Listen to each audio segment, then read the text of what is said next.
Well, that's what I wanted to ask you is what has this been like? That like finding out that your first novel is it has won the Amazon First Novel Award. How does it feel?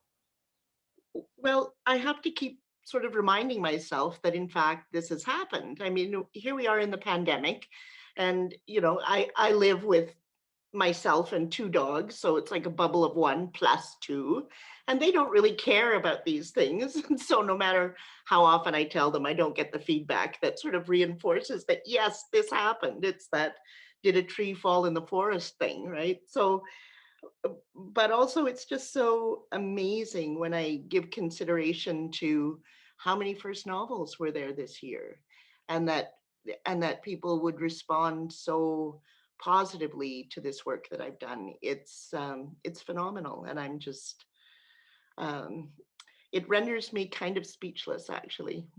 Well, let's talk about the process because a lot of people who haven't written novels don't know that there's a lot that goes into getting this novel done. So, when did you start? How far has this journey come? Can you tell us a little bit about that? It took me 9 years to from the first paragraph that I wrote um, to its release last year in April. And there were other factors. I was still practicing full-time law at the time that I started the book, and so on and so forth. But it really is such a complex subject and multifaceted subject that it took me, a long time to feel confident that I got it right. And when you're writing about something this sensitive, you sure want to get it right. Yeah. So Yeah. this is an industry we're both in, and this publishing industry, it giveth and it taketh away. Can you tell us can you tell us a little bit about your experience in the publishing industry in Canada? What has that been like? Has it been positive? What advice do you have? That kind of thing.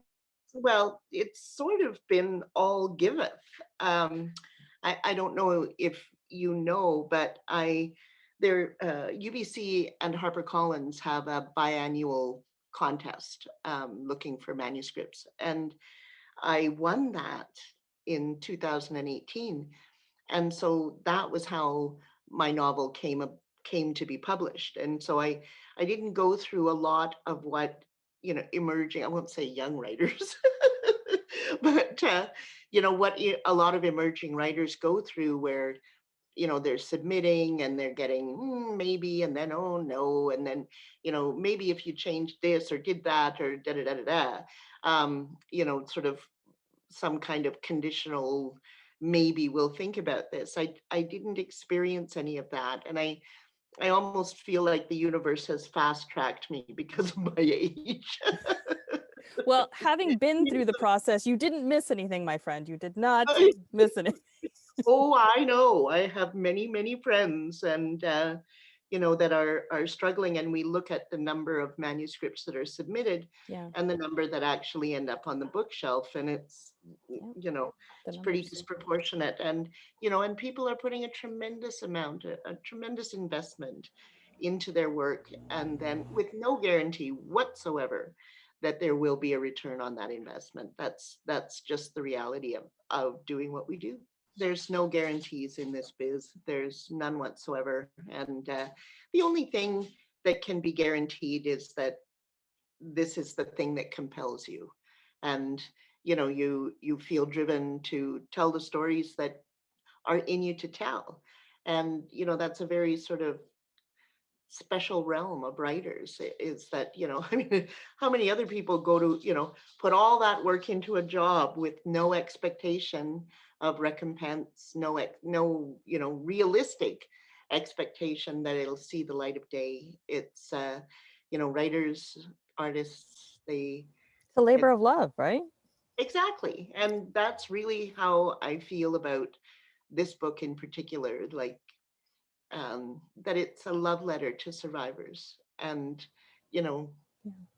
yeah. That's a beautiful way to put it. A love letter to survivors. What would you tell people if you had an elevator pitch and you're standing in an elevator with someone and you're like, I just put out this book. Here's why you should read it.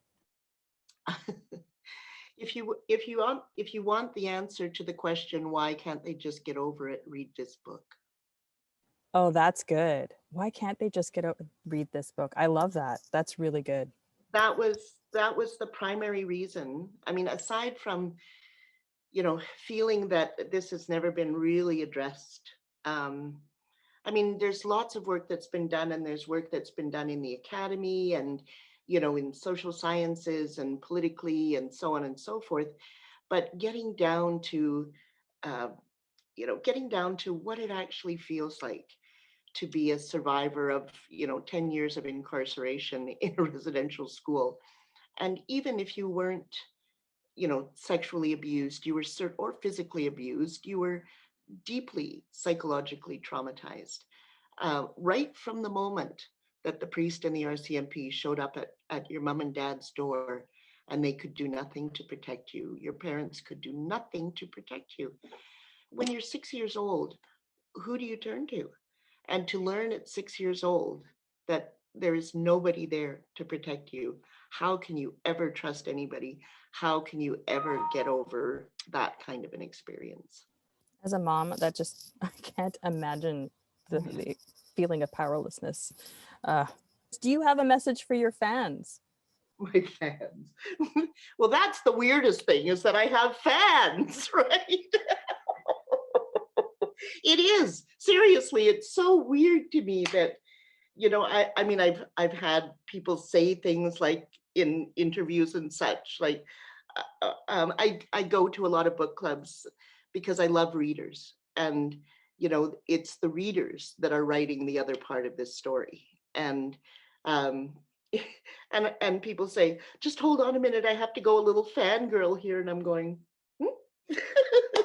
It just makes me laugh, right?